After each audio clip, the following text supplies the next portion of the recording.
Welcome back to another tutorial video on features of the Building Passport platform. In this video, we're going to be showing you how to upload multiple files at once onto your Building Passport.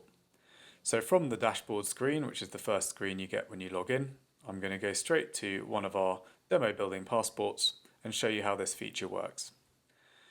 So within the main window of the Building Passport, I'm going to head down to the document section, and from within here I'm going to click this button here saying Add New Files. This will bring up the file upload window. So I can either drag and drop files onto the orange box here, or I can click to upload, which is what I'm going to do now. Within this window, I'm now going to select a couple of files to upload onto the Building Passport as an example. Open those, and you'll see that's brought across all the files that I've selected into the multi-file upload window. On the left hand side, you can see the system has taken across the names of those files and replicated those on the left. If I'm not happy with those names, I can edit that file title in this box here and just click the green save icon to save that. When it comes to categorizing these files, we need to choose what type of file these are within the Building Passport platform. One way you can do this is by selecting what category that file falls within, and then choose which file type within that category, or I can simply type the file type into the file type box. Here we've got a legal title, so if I type in legal title, we can see all the different documents that might be relevant for a legal title. So I'm going to click that, and that selects the appropriate file type for that particular file. If I go down and do this for the rest of these files, you'll see just how quick this process can be.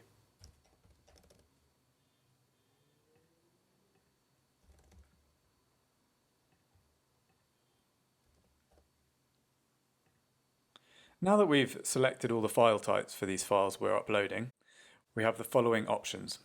What we can do with certain files, for example, a Legionella management file, we can set an expiry date for that file. So for this file, I'm going to say 21st of December is when that file is going to expire.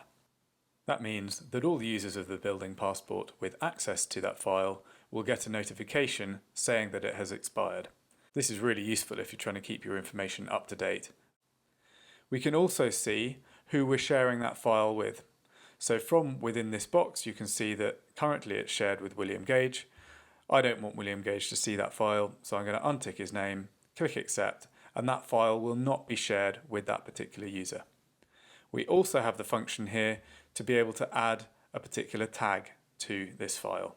For this particular file, I'm going to say for management to review, and then click save. Once we've done that for all the files we're uploading, simply a case of scrolling down to the bottom of the multi-file upload window, clicking add new files, and those files will go into the upload box, and you can see throughout time as those files get uploaded, they get a little green tick next to them, and those files will show up in your Building Passport as it is shown here. You can edit the file details by clicking on the three dots next to each file and simply clicking Edit File Details. Within here, you can edit what type of category that is, or what the file type is, or change the title of that file as well.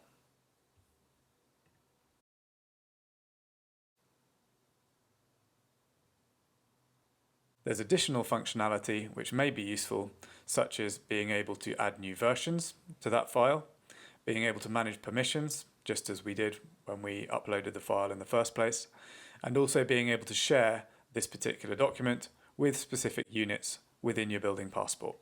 I click the down arrow in the pop-up window that appears and select whichever units within that Building Passport I want to share that file with.